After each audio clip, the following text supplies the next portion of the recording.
Hey, hey. Happy Wellness Wednesday, and thank you so much for joining me today. Today, we are talking about techniques for an injury-free workout. And this is a lot of feedback I get. So, in the women that I deal with and teach midlife and beyond, some of them are just coming into movement maybe for the first time, or they want to try a different type of movement. Research tells us now that we want to do strength training as we're aging, right? As a matter of fact, resistance training is the key. And so I get a lot of feedback that, Sherry, I've had these injuries, or, I want to start doing some strength training. I want to start doing some Pilates, but I'm afraid I'm going to hurt myself.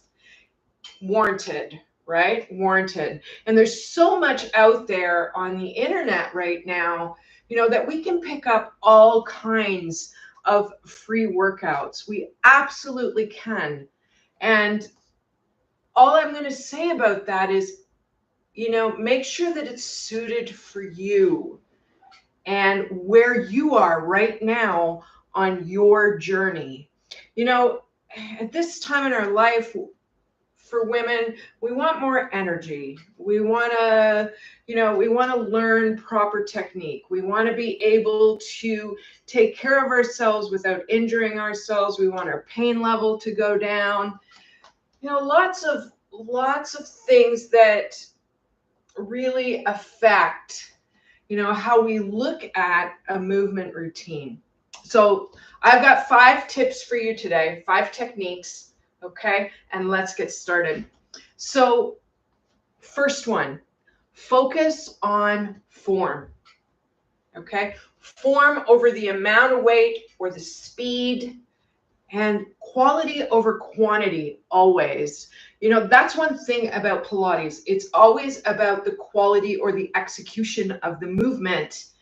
And it's amazing where you can get and the quality of work you can do, and you don't have to do too much to get it. So focusing on form, right? Thinking about, where is my limb in space right now?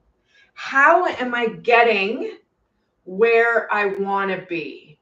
For example, say I'm going to do, just say a front shoulder raise. And my shoulder feels strong enough to do that. Okay.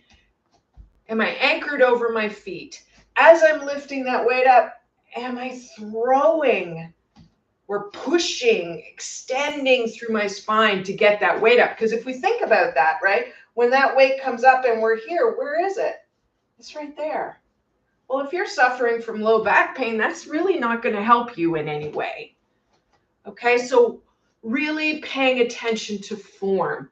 And if you're unsure, if you're in person and you're going into a facility in person because that's what works for you, spend a little money investing into yourself and hire a trainer, whether that's to work with you all the time or to give you 1 or 2 training sessions on proper form. Honestly, so beneficial. Okay, so beneficial, and gives you the opportunity to chat with that person about what's going on in your life, what your fitness level is, where you've been, any kind of injuries that you have. So valuable.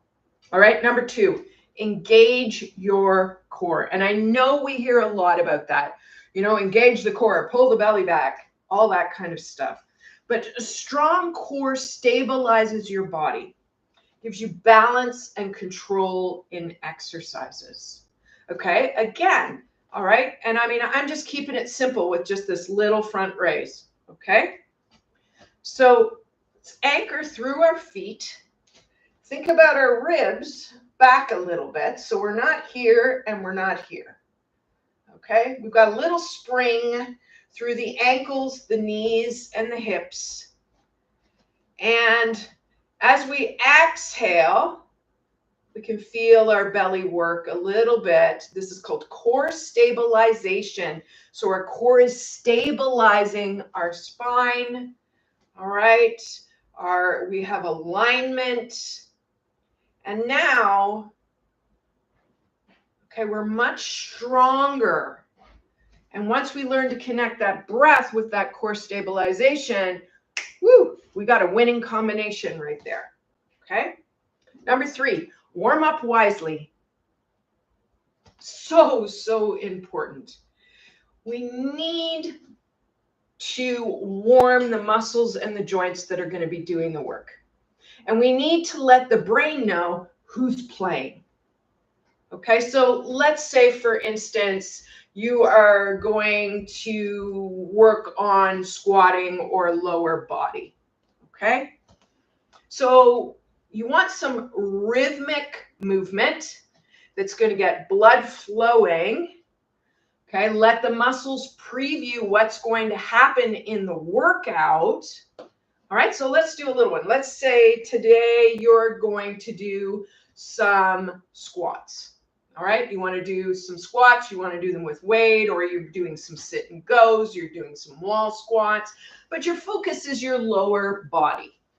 Okay, so let's just anchor through the feet.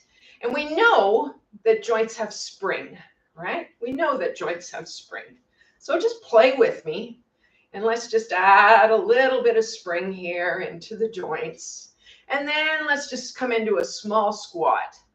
Just a really small squat. We're going to take it back nice and long through the core. We've got that core stabilization. Trunk is long. And as we come down, we've got a little bit we're working through the ankle, the knees, the hips. Okay. And then maybe we're adding some arm movement here and getting those shoulder blades moving. And then we'll just add a little spring to that, add a little spring. That's it. Let's do a couple more.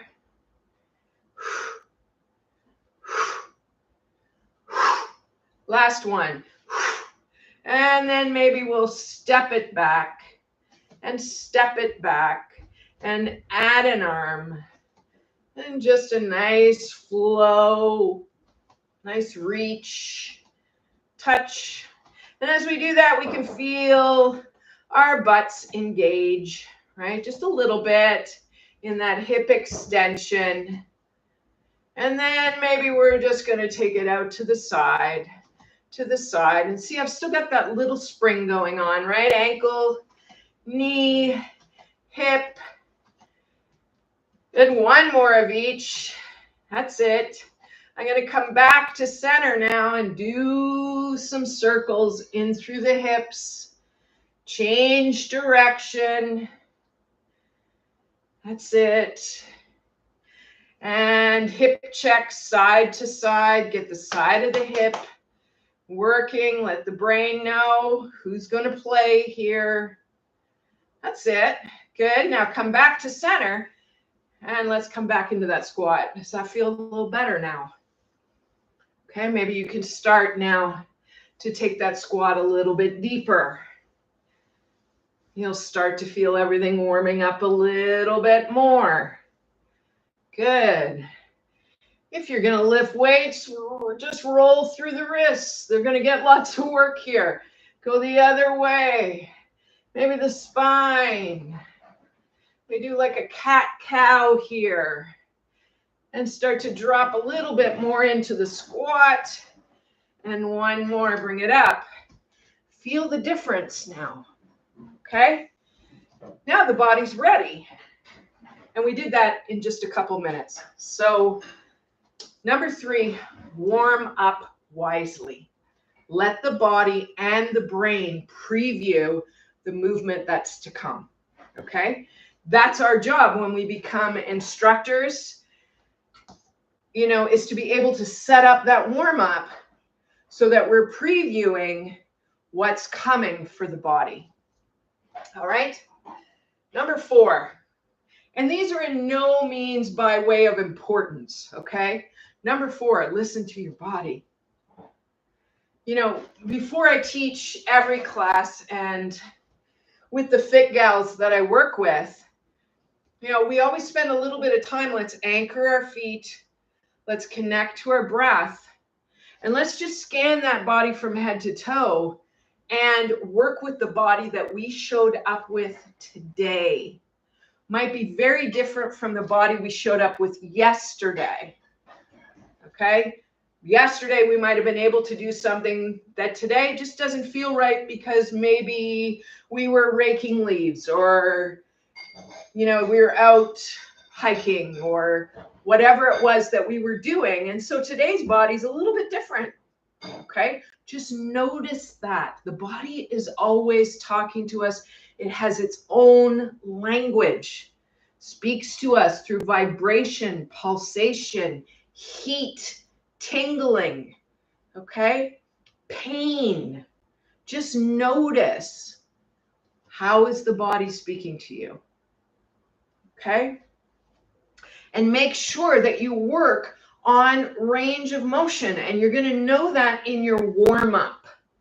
You're going to feel how your body is moving, and notice if it's feeling better after your warm-up, or is it like, whoa, this is feeling really rough today. Maybe you need to change, okay?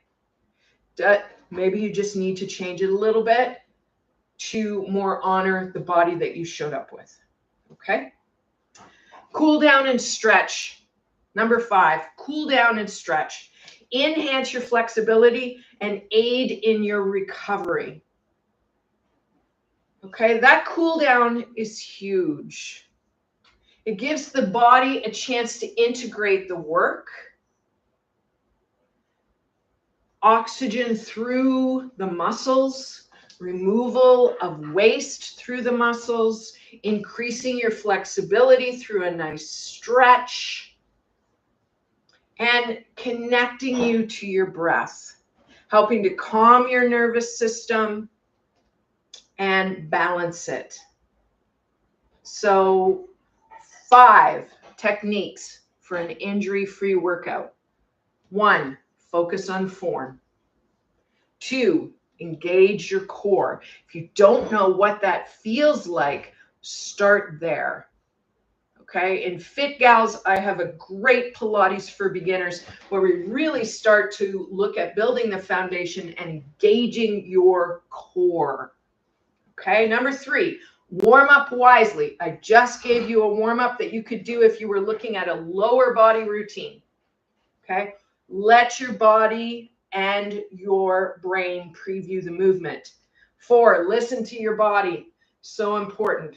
Okay, our body shifts and changes every day. Checking in, connecting with it, great way to prevent injury. Cool down and stretch. Give yourself that time. You know, at this stage of our lives, flexibility is huge. Okay, so taking that time. I know when I was, you know, in my later 20s, 30s, right? Stretch or 10-minute more intervals on the treadmill. And I would, even though I taught yoga, okay, and did lots of stretching, you know, I might choose that 10 extra minutes. I'm 58 now. I can't choose those 10 extra minutes. I need that stretch. I need that cool down to help my body recover. Okay? When you treat yourself with the love and respect that you deserve, you include a cool down and a stretch and a wise warm up. So there's my 5 techniques for an injury-free workout. I want to thank you so much for joining me, and I will see you next week.